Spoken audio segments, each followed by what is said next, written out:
देखिए, सूफ़ीज़्म का रेलेवेंस इस सिलसिले में बहुत ही इम्पोर्टेंट हो जाता है। सूफ़ी जहाँ जहाँ भी गए उनके दो बुनियादी काम हुआ करते थे। एक, उस ज़मीन से मोहब्बत करना जिस ज़मीन पे उनका आशियाना है, जहाँ वो रहते हैं, और दूसरे, उस ज़मीन पर रहने वाले जो अल्लाह के बंदे हैं, जो मानव हैं, जो इंसान हैं, उनसे मोहब्बत करना और उनकी सेवा करना।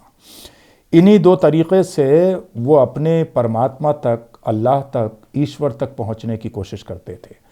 वो रातों रात अगर एक तरफ गिड़गिड़ाकर अपने परवरदिगार की इबादत किया करते थे, वहीं वो सारा दिन अल्लाह के बंदों की खिदमत किया करते थे, भूखों को खाना खिलाया करते थे, प्यासों को पानी पिलाया करते थे। और ये काम वो irrespective of caste, creed, gender and religion किया करते थे। यही सबब है कि उनके इस दुनिया से जाने के सैकड़ों साल बाद भी जो मानवता है, जो इंसानियत है, जो ह्यूमैनिटी है, वो ज़ात, बिरादरी, मज़हब, रेस, जेंडर से ऊपर उठने के बाद उनसे मोहब्बत करती है। क्योंकि आप अगर इंसानियत की सेवा करते हैं, इंसानियत को कुछ देते हैं, तो इंसानियत भी आपको याद रखती है। मुझे निज़ामुद्दीन औलिया का एक वाक़या इस सिलसिले में याद आता है कि एक मर्तबा वो अपने कुछ मुरीदों के साथ जमुना के किनारे पर बैठे हुए थे। इतने में किसी मुरीद ने कहा कि देखिए वो लोग क्या करते हुए जा रहे हैं। तो कुछ गैर मुस्लिम हजरात या हिंदू औरतें कुछ गाती हुई अपनी पूजा पाठ करने के लिए जमुना के किनारे जा रही थीं, अपने तरीक़े से पूजा करने के लिए।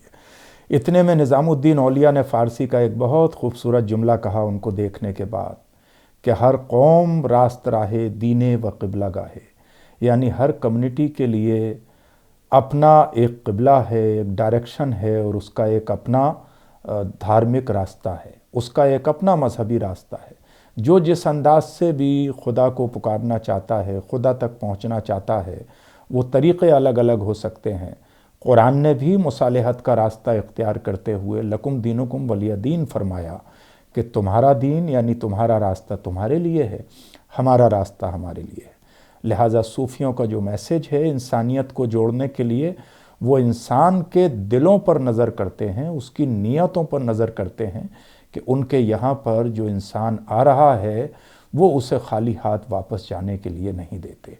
आज भी अगर दुनिया में बसने वाले इंसान सामने वाले इंसान की रिस्पेक्ट करें, उसकी फीलिंग की रिस्पेक्ट करें, उसके मजहबी रिचुअल्स की रिस्पेक्ट करें, उसके मजहबी रिचुअल्स को, उसके धर्म को कोई नुकसान ना पहुँचाएँ, एक दूसरे को बुरा ना कहें, तो ये दुनिया आज भी गुले गुलजार बन सकती है और ज़िंदगी गुजारना इतना ही आसान हो सकता है जितना सूफिया इकराम के तरीक़े में था।